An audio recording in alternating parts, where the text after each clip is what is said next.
Thank you for joining us today. And welcome to Friday Focus. For those of you that aren't familiar with this format, Friday Focus is an online talk series hosted by the Hunterian, and we are the museum and art gallery at the University of Glasgow. In each edition of these talks, we tend to look at exhibitions and displays that are going on at our venues. We also look at research that goes on at the Hunterian and across the University of Glasgow. And we sometimes take a behind-the-scenes look at all the work that goes on with our collections. So today we're joined by Hunterian Curator of Contemporary Art, Dominic Paterson, who will be in discussion with artists Thomas Walker and Matthew Arthur Williams. Both are exhibiting in our latest contemporary art exhibition, Digging in Another Time, Derek Jarman's Modern Nature, which is currently on at the Hunterian Art Gallery, and that's on until the 4th of May. That exhibition showcases work by filmmaker, artist and diarist Derek Jarman, alongside works by contemporary artists who are in one way or another responding to Jarman's legacy. So thanks again, everyone, for joining us today. And I will hand over to Dominic now to introduce.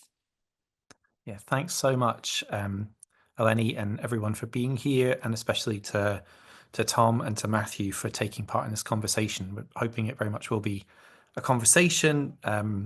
It's not a curator's talk. You were relieved to know we're going to hear directly from the artists and think a little bit around those questions of how contemporary art and contemporary artists might respond to particular archives and histories, and create new relations to them in their work, which is very much something that we were hoping would happen through both including works that responded to Derek Jarman that already existed, like Tom's, and commissioning new ones like Matthew's.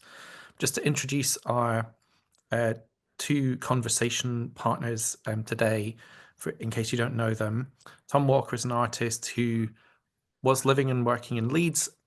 Just hot off the press, Tom, you were telling me you're in Shipley now, is that right? That's right, yeah, in Bradford, yeah.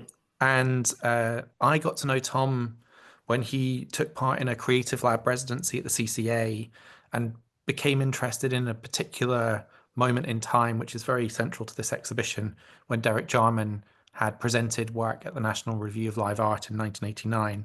And in this exhibition, we're showing a piece that Tom made called You're Saying Exactly How I Feel, that it was actually really inspirational for this project, the way that Tom thought through the issues of dealing with an artist who was no longer alive and yet whose work had a kind of strong contemporaneity and a strong urgency in our own moment.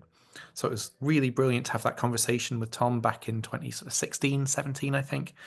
And then he finished that work as part of his MFA at Ruskin. And then we've been able to reconnect and bring it back to Glasgow for this exhibition. It's been really brilliant to kind of bring that full circle with Tom. Matthew Arthur Williams is an artist and a photographer and a DJ who lives and works in Glasgow. He's had many exhibitions recently, Government Project Space, 2022, a fantastic show, Soon Come, at DCA in Dundee. He was nominated for the Jarman Award, fittingly, in 2023. And he's also a lecturer in fine art photography at Glasgow School of Art. And for this project, through the support of Creative Scotland, we were able to invite Matthew to make some new work. So we'll talk a little bit about the particular way he did that. I thought it might be useful for our audience if we just kind of bring them into the exhibition a little bit. So I'm going to run through some slides very quickly, just to establish what is in the show, and then we'll focus on the works that Tom and Matthew are showing there. So the exhibition is built around the work of Derek Jarman, amazing artist, filmmaker, gardener, poet, activist, who is very well known, I think, now, and certainly in his own lifetime was a very prominent public figure. And in the last years of his life, from 1987 to 1994, he had a home at Prospect Cottage on Dungeness in Kent, and made a really interesting, artistically inspired garden there. So he's almost as well known, I think, now for that house and that garden as he is for some of the film works he made. But in this exhibition, we were particularly interested in this moment in his life where, having been diagnosed HIV positive and pretty much being the first person in British public life to be open about that, he makes an amazing sequence of works in writing, in painting, and in filmmaking that take a look at the culture around him. In the film The Last of England, a very bitter take on Thatcherite Britain. In the film The Garden, which is filmed on Dungeness, he situates his own experience of being in love and in a loving relationship in the homophobic culture that was surrounding him, and which had a particular bearing on his life as a person who is HIV positive. In that period, when he was working on The Garden in 1989, he came to Glasgow and made this amazing project at what was then the Third Eye Centre, the project that Tom's work refers to, where the central motif of Jarman's partner, Keith Collins, in bed with another man, as an image of domesticity and love, is surrounded by the homophobic context of UK public life at that time. Tabloid headlines, fly posted to the gallery, and these tarred and feathered bed paintings on the walls. He also started making paintings in a very kind of energetic and activist register that have very direct relationships to larger social struggles he was part of. This painting refers to ACT UP, the AIDS Coalition to Unleash Power. He was a member of Outrage and took part in a number of political actions with them. And this period is really richly documented in his journal Modern Nature, which was another kind of key jumping off point for the show. And the last major work that Jarman made, Blue, a very elegiac film about his own experience of losing his sight through through an opportunistic infection he had as a result of AIDS. And that's also a kind of polyphonic work of memory dedicated to friends who he'd lost. And it's a political and very poetic work, and justly famous as one of the most important artworks made in that period. So this is the moment in time that our exhibition responds to. We've got works by Derek Jarman and by a number of contemporary artists in a kind of conversation or dialogue with him. So there are paintings from the 1960s to the 1990s on show. There are the kind of collage objects that Jarman was making, often using driftwood from Dungeness and around Prospect Cottage. There are small paintings from the 1980s here in a dialogue with one of our commissioned artists, Andrew Black. These works increasingly start to kind of accumulate matter from around the landscape that Jarman was working in and to relate to his film project. So there's a painting called The Last of England, for example, alongside others that relate to his thinking. We're showing one Super 8 film of Derek Jarman's, My Very Beautiful Movie, filmed on Fire Island. Newly commissioned work by Luke Fowler called Being Blue that was shot on location at Prospect Cottage. An existing film by the artist Sarah Wood called Beautiful Flowers and How to Grow Them, part of an installation of works by Sarah. Paintings I just mentioned by Andrew Black, made in a kind of channeling of some of Jarman's preoccupations around nature and the body and queer desire. And now moving on to the work that Tom and Matthew are showing. This is the work of Tom's that we are delighted to be able to include. You're Saying Exactly How I Feel. You see in this still the audience in Glasgow in 1989 watching that work. And Matthew is showing an installed work that consists of a photograph and a textile piece called A House with No Walls. That's the photographic element, and here you see it in relation to the textile piece. So I'm going to come back round to thinking about these two works in particular, but maybe just to open it out to Tom and Matthew and start the conversation, I wanted to ask how each of you first came across the work of Derek Jarman, and maybe a little bit about what it's come to mean to you. Maybe Tom, do you want to go first? Sure. Yeah, I think like most people, when I was a teenager, I first saw his music videos. I had a DVD of Smith's music videos of How Soon Is Now, and I think Ask was on there as well. And that was my first encounter. And then when I got to undergraduate at Chelsea, I started to encounter his his film work and the work he did with Robbie and Gristle. And then into my 20s, started reading through his diaries and working my way through his written work. And he really went from there. And he's really just been part of my sort of cultural fabric for as long as I've been making art and practicing. So he's been a real touchstone for me. That's what he means to me. Matthew, how about you? Yeah, very much the same. Like The Queen is Dead music video and like yeah, the Smiths and the Pet Shop Boys. I think music probably would have been the first introduction.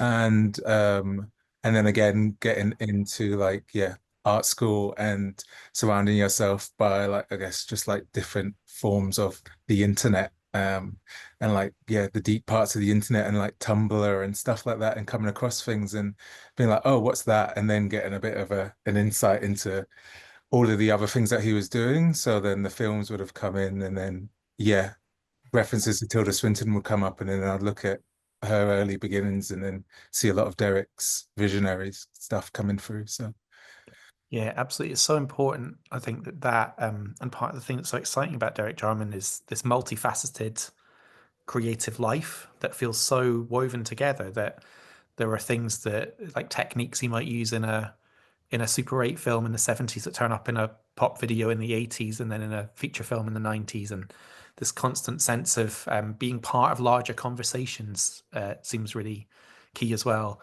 Tom, could we go back to the moment where you were doing that creative lab residency and say a little bit about how this work came about? It's really amazing footage and Jarman is very charismatic in it. But obviously you took a particular approach, but maybe if you, before we talk about the way you dealt with it, just what was the way in to working with this particular archival source?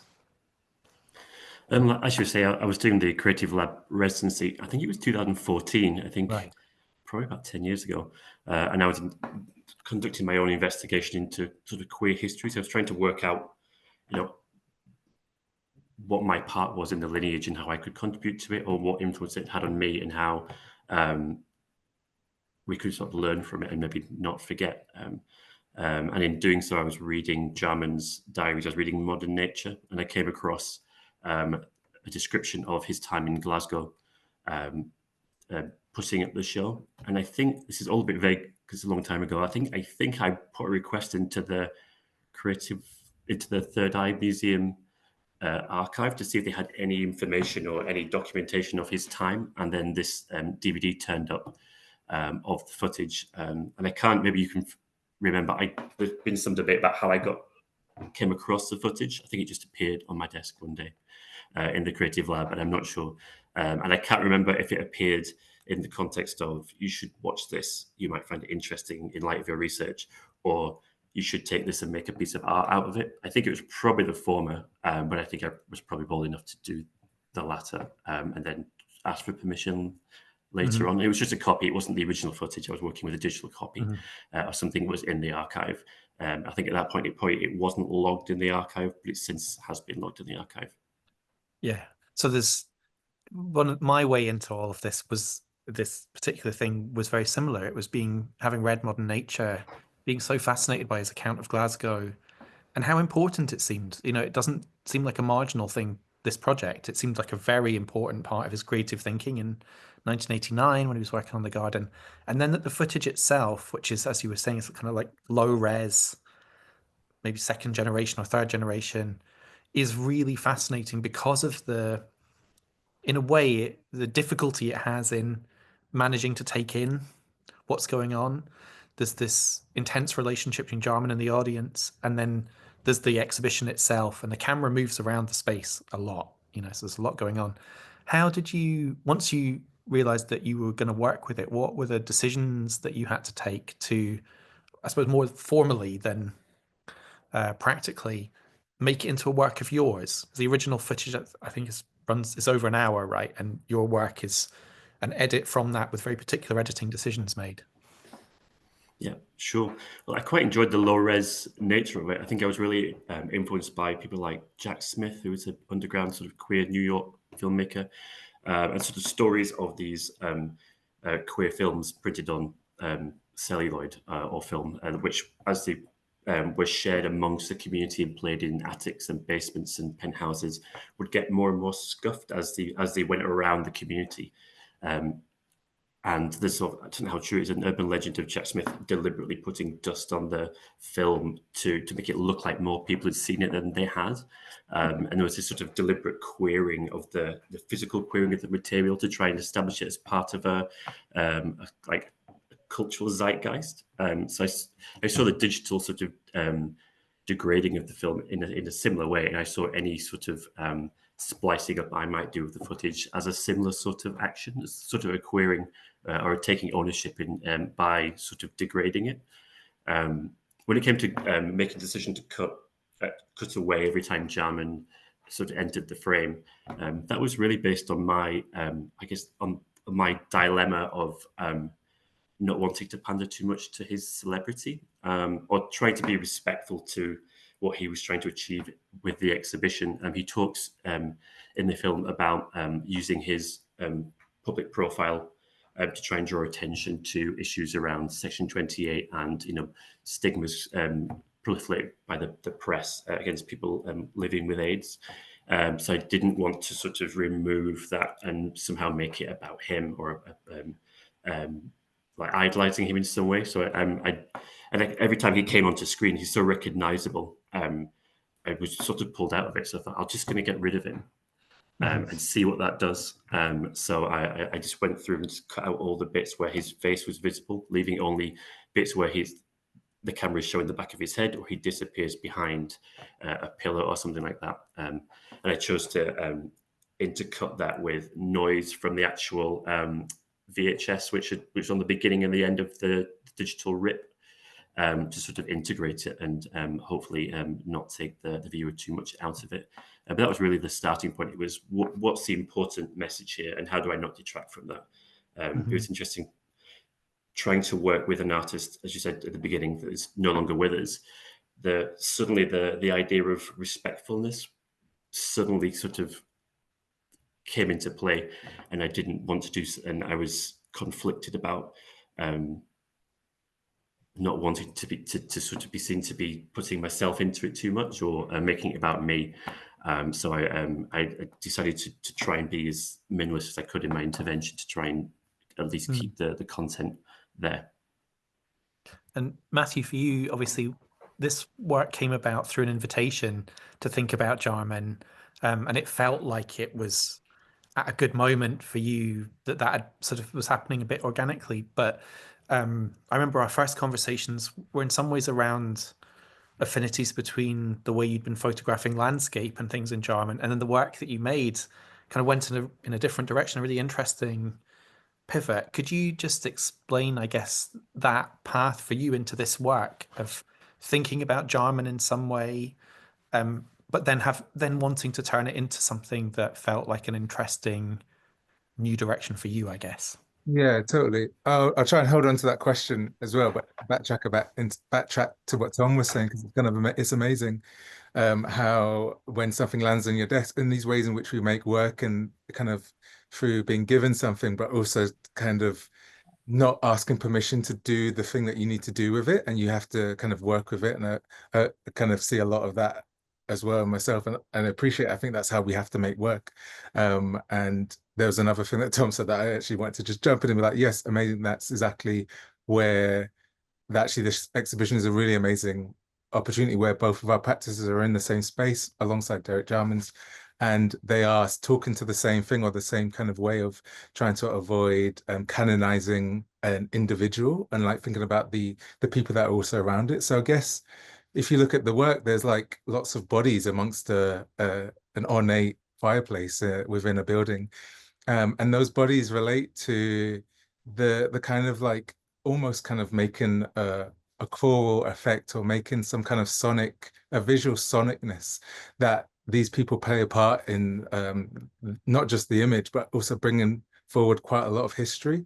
So the history being in place and location, i.e. Glasgow and the Third Eye Centre, where I took the picture it was at the Royal College of Physicians and Surgeons, and I wanted it to be quite nearby. And I was thinking about the building of the Third Eye Centre.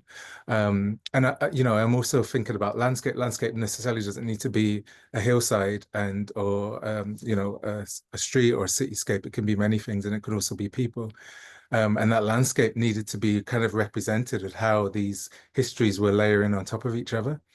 I'd been doing quite a lot of self-portraits before that, and I think we were speaking about these self-portraits in land and self-portraits also in space. And it was an opportunity to kind of bring all of these moving parts and even the history of how Derek can reference things centuries before, but make it quite relevant in today's conversation, especially particularly with the works that he was doing in like the late 80s. But even thinking about Jubilee and thinking about The Last of England, and just how can you make a bit of poetry happen in one image? And I really was just toying with these forms, trying to blur the lines of what is a genre or a definition of what one piece of work can be. Yeah, and I guess for both of you, there's a sense of if there's an element of self-representation going on, it's always in relation to other things as well, and with displacements and shifts going on. So it expands out, as you were saying, Matthew, to be not about an individual, but maybe more communities or groups in relation, but also then that the histories you're working with are kind of made more personal. That feels like a really distinctive thing. And Tom, just to come to you again, I know that the film you made with the footage of Derek is part of a kind of sequence of works where this idea of self-representation through an intervention in the representation of another was part of what you were doing. It uses archival material in each case. Maybe if you could just say something quickly about these two other works. So Jim, What Do You See with James Baldwin, and this work called We Plan to Live Here Someday with Lily Tomlin. What was going on at this point in time where you were making these videos with archival material, but thinking about autobiography and self-representation? Yeah, I was trying to use archival material as an entry point to enter into dialogue with, I guess, individuals that I saw as being part of my own lineage, while also trying to ask questions about what my lineage as a queer artist is, and who that includes and who it doesn't include, and who I have a right to speak to and who I don't, or whose history I have a right to comment on, whose I don't. So I really set about just trying to give myself a series of filmmaking exercises to do to see what worked and what didn't work. And because I've been really fascinated by this sort of the practice of including autobiography in a queer practice as a necessary part of a queer practice, making your sort of intimate moments public in some way, or documenting them so that they can be recorded and passed on and learned from and not forgotten. I found myself focusing on like public queer figures that had maybe spoken a lot or published a lot about their own sort of the ins and outs of their personal lives. So I came up, and James Baldwin was an author that I really had read a lot of and really admired. And Lily Tomlin is someone that sort of adopts characters that sort of represent different parts of her personality.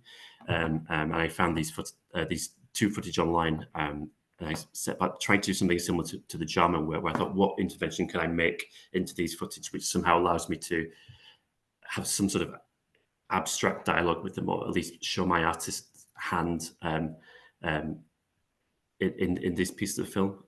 It's worth noting as well the difference between, we're using the word archival footage in these two cases, but in both cases they're both from YouTube. Like I haven't gone into an archive and got them, and I think probably it speaks a lot to the proliferation of digital video online in the last 10, 15 years that has really made it easy for digital video filmmakers like me to sort of really engage with like a real wealth of material that we wouldn't otherwise have access to. And there's a lot of queer histories now published on, like Matthew said, like dark corners of the internet for us to find. The problem we come across is in showing that work. I often find that I've made a piece of work at home in the privacy of my studio, bedroom, as the case might be, and then I come to show it, and it turns out the footage is owned by Sony or somewhere, and I can't show it, and I have to sort of, so there's a sort of quite often these works don't see the light of day, which is the case of these two films. That's great, thank you. I know there was you made two other really interesting references that I just wanted to note, I guess, in that idea of lineage and models of practice from the past that become useful as guides, and one was around sort of masquerade, I suppose, and this somebody else standing for the person they admire, and in this case, Derek Jarman's appearance as one of his heroes, Pasolini, Italian film director, in this 1986 film by Julian Cole was one, and Every Ocean Hughes's project, the untitled David Wojnarowicz project, which sort of restaged the Rambo in New York photographs that David Wojnarowicz had made, and thought about all that sense, Matthew, you talked about, of layering, like the work that stands behind another work that stands behind another work, and wanting to take that on and take it forward somehow as an important gesture. I wanted to turn, maybe in thinking about that, to the specific issue of a queer relation to archives, or a relation to queer archives. I don't know, maybe it's both, and how that sits for you in your work. You've spoken a bit about it, Tom, already, but Matthew, with this work, would you describe it as part of a kind of ongoing thing in your practice of working out what that queer relation to the archival is for you? It seemed to me that it was a departure in some ways in this staging of photographs within a photograph, but actually there's a lot of continuity with something that I'd seen in, for example, I brought some images from DCA, but that sense where the past and the present are in a real dialogue in this 2-screen work, Soon Come, that was very clear as well. There's archival material there, and it's brought into the present somehow. But yeah, I know that's more than one question, but is there a prompt in there you'd like to pick up? No, it's okay. It's fine because it's always quite complicated. There's no clear understanding of these things or an archive, because it's more than what we can conceive, and it takes on so many formats. And there's the personal archive, the public archive, and the private. And as Tom was saying, there's things that you make stuff, you play around with stuff, you can't really show it because of licensing or agency and who owns it. And then there's the thing about being respectful.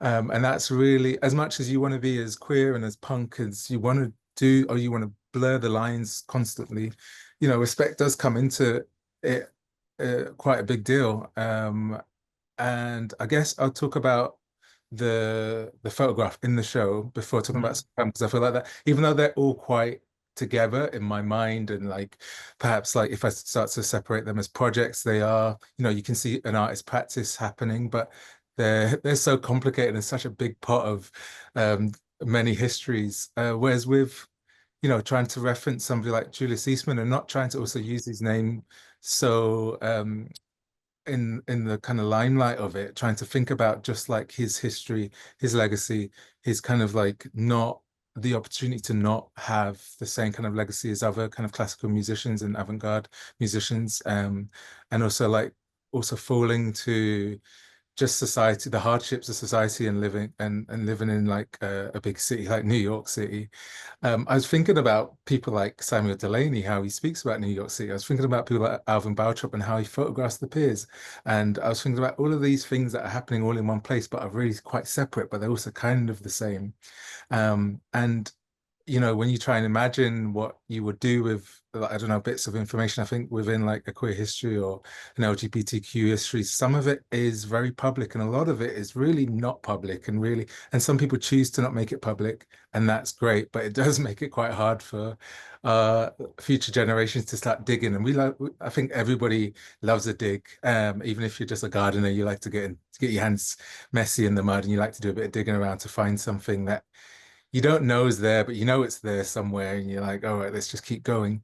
And you uncover quite a lot of stuff, and it really excites you. It reveals things about you, and it's got all these other layers. And I guess I've been making a lot of work that still hasn't kind of made its kind of public appearance. And the only way in which it can do is kind of trickle out in little bits or streams. So to kind of use the fabric piece was an opportunity that I wanted to work, and that kind of color scheme with the gold pleats and the gold kind of tassels and that burgundy kind of backdrop kind of references the sorrel that I would like to use, that references a lot of things in the diaspora and thinks of sorrow and Jamaican sorrow and this gifting thing. So I was like, okay, this is an opportunity to work with that. And that references Soon Come, which you could see in the Dundee show, which doesn't talk about sorrow as a drink or as a gifting thing. It's kind of looking at the personal archive, it's looking at the family archive, it's looking at Stoke-on-Trent, it's looking at West Midlands, which is really a long way away from New York City. And it's looking at the industrialization of such an area and the neglection of an area, but also the kind of complicated stories that everybody has a stake of, or like people have stakes in that place, and my family have stakes in that place as much as everybody else, and people who work in the potteries do, and who work in who do stamps or who work in the NHS, and it's still going on today. And you see a lot of the city being regenerated, and you see a lot of destruction of areas and rebuilding, and you see that happening in our own histories. You see, I think everybody has agency to an archive, and people have their own archive, so you can understand the tools and the way in which you want to artistically have some creative output. I don't know, there's lots of factual things, but then you think, okay, what can I do with that? Can I do something poetic? Can I do something, yeah, absolutely. Yeah. Thanks so much, both of you, for answering my questions so eloquently. I think probably we should throw it open and see if anyone in the audience would like to pick up on any of the points you've made or ask something that hasn't been asked so far. Does that suit you, Eleni? Is that a good that's good. Yeah. Great. Yeah. If anyone's got any questions, you can pop them in the chat. Thank you all. I do have a question myself, actually. We have spoken and touched upon kind of like access to specific archives, but I wanted to ask you, Matthew, I know that you make reference to Julius Eastman, but I wondered if you could touch upon how that came about in your work and how you sort of found that historical connection.